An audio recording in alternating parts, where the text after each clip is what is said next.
లేదు. వాడు కడుపు అన్నంగా తినేది వాడు ఖచ్చితంగా కంప్లైంట్ గట్టేది అంటున్నాడు. ప్రపంచ రాజధాని కడతాడో లేకపోతే అసలు ప్రపంచ దేశాల తలదన్నే రాజధాని కడతాడు. నీకెందుకురా ఎదవా? నువ్వు ఏడవలేకపోయావు, మీ జగన్మోహన్ రెడ్డి ఏడవలేకపోయాడు. మూడు రాజ్యాలని మూడు ముక్కలాట్లు ఆడారు, రైతులు రోడ్డు పడేశారు, మీ ఇష్టాచారం చేశారు, రాష్ట్రాన్ని రావణ కాష్టం చేశారు, రాష్ట్రాన్ని అప్పులు పాలు చేశారు. ఇలా ఏదో కిజరగాల ముఖ్యమంత్రి వచ్చారు కాబట్టి మళ్ళీ చంద్రబాబు నాయుడు గెలిపించుకున్నారు కాబట్టి రైతులను ఆంధ్ర రాష్ట్ర ప్రజలు ఆయన ఏదో దారిలో పెడతాడు, ఎవరు కాళ్ళు పట్టుకుంటాడు, గడ్డలు పడు. నీకెందుకు రామరాబాబుగా నువ్వు డాన్సులు వేసుకొని ఏడవసాట, డయాన్సులు పెట్టి స్టేజీలు కట్టించి డాన్సులు వేసుకో, టికెట్ పెట్టుకో, ఆ డబ్బులు వస్తాయి నీకు. పనికి మాలి యాదవన్నారు యాదవ మాటలు మాట్లాడతారు నువ్వు.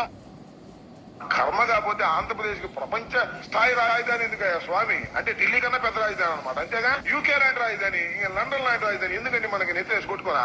నాకు అర్థం కాలేదు. నిజం చెప్పాలంటే అమరరాంబాబు గారు అనేవాడు ఉప్పు చేపలు తినేవాడు. వాడు ఎదవ. వాడికి ఎన్నిసార్లు చెప్పినా కానీ వాడు సిగ్గు శరం చీమునెత్తలేదు.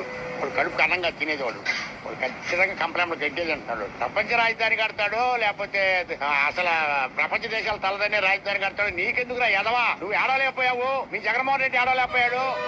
మూడు రాజ్యాలని మూడు ముక్కలాట్లు ఆడారు, రైతులు రోడ్డు పడేశారు, మీ ఇష్టాచారం చేశారు, రాష్ట్రాన్ని రావణ కాష్టం చేశారు, రాష్ట్రాన్ని అప్పులు పాలు చేశారు. ఇలా ఏదో కిజరగాల ముఖ్యమంత్రి వచ్చారు కాబట్టి మళ్ళీ చంద్రబాబు నాయుడు గెలిపించుకున్నారు కాబట్టి రైతులను ఆంధ్ర రాష్ట్ర ప్రజలు ఆయన ఏదో దారిలో పెడతాడు, ఎవరు కాళ్ళు పట్టుకుంటాడు, గడ్డలు పడు. నీకెందుకు రామరాబాబుగా నువ్వు డాన్సులు వేసుకొని ఏడవసాట, డయాన్సులు పెట్టి స్టేజీలు కట్టించి డాన్సులు వేసుకో, టికెట్ పెట్టుకో, ఆ డబ్బులు వస్తాయి నీకు. పనికి మాలి యాదవ మాటలు మాట్లాడతారు నువ్వు.